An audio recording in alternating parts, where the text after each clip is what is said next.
Kanté Boubacar. 34e minute, le troisième corner au deuxième poteau vers son capitaine, attention, qui va frapper l'égalisation. L'égalisation sur ce corner de la 34e minute. Zoma FC est enfin récompensé de sa domination. Zoma, grâce à Etienne Jean-Michel, relance le suspense et permet à ses supporters avec cette drapeau jaune et bleu de s'élever. Quel match, on avait annoncé un match plaisant. Nous sommes servis avec ce deuxième but. Il est seul au marquage. Il est totalement seul au marquage. Il a oublié là-bas au troisième poteau. Il a le contrôle qui est juste à propos. Et puis, il y a ce coup de chance là, parce que le ballon lui revient. Après, il est équilibré. Il est dans la bonne posture. Il possède ce ballon. Il se couche pour diriger la balle. C'est un boulet de canon qui vient directement sur Kantézié, qui n'a pas le réflexe carnassier nécessaire pour sortir ce ballon. Premier but en Ligue 1 pour Etienne Ange, l'ancien donc de Monajos, celui qui avait... Surtout quand on est en phase défensive comme ça, le ballon levé. Et voilà, le défenseur n'a pas fait attention à ce ballon qui traînait dans son dos. Pourtant, l'adversaire était bien conscient de ce que le ballon est resté dans la surface de réparation. Et la reprise, 32e minute, c'est Zoma FC qui ouvre le score. C'est mérité au vu de ce que cette formation a proposé depuis le début de la première période. Oui, ben, c'est mérité parce qu'ils ont eu, je ne vais pas dire des situations, des occasions, mais ils ont eu quand même la maîtrise du ballon. Ils ont eu des situations intéressantes et puis là ils profitent d'un mauvais dégagement de l'équipe du Stella. L'attaquant est opportuniste, et voilà, il sent qu'il a la possibilité de se retourner vite, surprendre le défenseur, le gardien en même temps. Il arrive à le battre à bout portant d'une belle manière. Et quoi, Célestin qui ouvre le score pour la formation de Zoma Football Club. Je suis content pour ce garçon-là qui a réussi à trouver sa place dans cette équipe de Zoma.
Mais quand on fait le point, ça veut dire qu'ils ont mal géré leur match. Sur ce ballon envoyé pour Ekwa Célestin. Et il va inscrire le premier but, 13e minute. C'est pas normal. Ekwa Célestin qui marque. Le gardien. C'est pas normal. Sur cette frappe. Non, non, c'est pas normal. Dégager ce ballon. 1-0. C'est pas normal que... Enfin, la façon de jouer de Iska depuis le début de la rencontre. Cette équipe n'est pas encore rentrée.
Il est quand même sorti du marquage. Il prend le ballon, il fait un contrôle du pied droit, il lève la tête et il enveloppe le pied gauche. C'est simple. Quand il faut la souplesse. Attention la frappe! Oh, elle est belle! La frappe! Et l'égalisation! L'égalisation! Zoman qui répond du tac au tac. Une belle frappe envoyée, dégagée. Oh, écoutez Olivier Capot. Voilà. Etienne qui répond. Une frappe vraiment forte, elle n'est pas montée. Et le gardien aussi, il est un peu coupable parce que je pense qu'il aurait pu la dégager sur le côté. Et il dégage dans la surface. Corner pour l'équipe de Zoman. La frappe pour l'équipe du Stella d'Adjamé. Et l'équipe de Zoman, clairement, vient. Ah, il est au bon endroit, au bon moment, dans le cœur du jeu. Là, une pichenette manquée qui désabuse pratiquement toute la défense du Stella d'Adjamé qui a joué attentif sur cette action. Je l'avais. Très bonne défense de Krakwassi qui est resté debout. Le ballon qui va arriver. La tête est derrière, une autre chance. Et c'est l'ouverture du score de la formation de Zoman Football Club qui, depuis l'entame de cette rencontre, a appuyé sur l'accélérateur.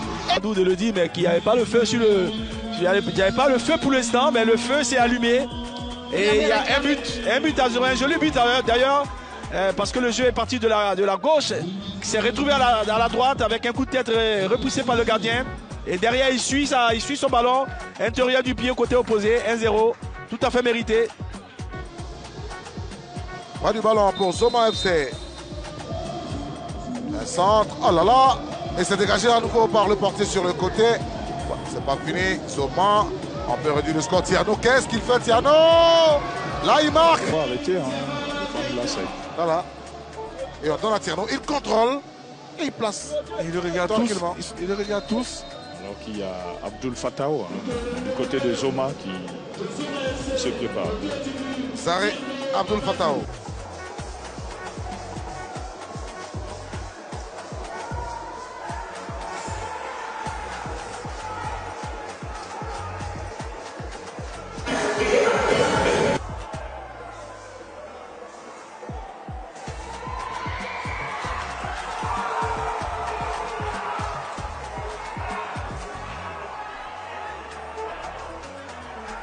Artificier, Diomandé Idriss, il a fait l'égalisation d'Idriss Diomandé des 38 mètres, il faut va fusiller le Franck Deschalvron. On revoit justement ce coup franc. Il va perforer la muraille mise en place du côté de Uska pour mettre en rue de contribution Franck Deschalvron qui, malgré le plongeon, n'arrive pas à écarter cette frappe limpide qui va se loger. Idriss, la passe d'Idriss. Attention, c'est ça, Bigolé! Bigolé, Priva et Mouna FC. Un très bon ballon de Koudé. Et Diomandé qui a eu la force s'est retournée et un ballon dans le tout. Pour Djessambi qui n'a pas hésité du tout, qui a pris son pied gauche, qui est son mauvais pied. Et il a croisé son tir. Le gardien aussi, Fabien Barthez, n'a pas eu le temps de. Je sais pas. Il n'a pas eu le temps. Regardez, hein, c'est pas bien repris. Il a loupé complètement sa frappe, mais bon, c'est tellement croisé que Fabien n'a pas pu. Le porte Biboula. Marc Di Barthez. Et le ballon est frappé. Et ça fait Diomandé Idriss. Repositionné en attaquant derrière Djessambi Bigolé Priva. Et c'est Diomandé Idriss à l'équipe de Zoman 2-1. Yopougon en avance devant à couper. Voilà. Il s'est manqué le portier. Le portier s'est manqué. Une très belle frappe, vraiment, du coup de pied de Diomandé. La balle n'est pas montée. Et il y a eu un compte, le gardien ne pouvait rien faire. Je pense que le gardien il est pour rien. Mais après aussi, le mur aussi était placé comme. Avec 4 tirs cadrés. Ouais, et justement, regardez là, ils sont insensibles avec le centre. Oui, l'ouverture du score. On l'a dit, ils étaient sur une bonne pente, ils sont insatiables. Et ils sont allés chercher cette ouverture du score à la 24e minute de jeu. Regarde donc cette domination de l'équipe de Zoman. On voit donc ce ballon qui est bien levé. Et la jambe qui part à la conquête du ballon pour catapuler donc ce ballon au fond donc des filets de Zombra Ousmane. Voilà, une action offensive bien conçue et qui s'achève naturellement au fond des filets. La pointe des pieds va lever donc le ballon en direction de...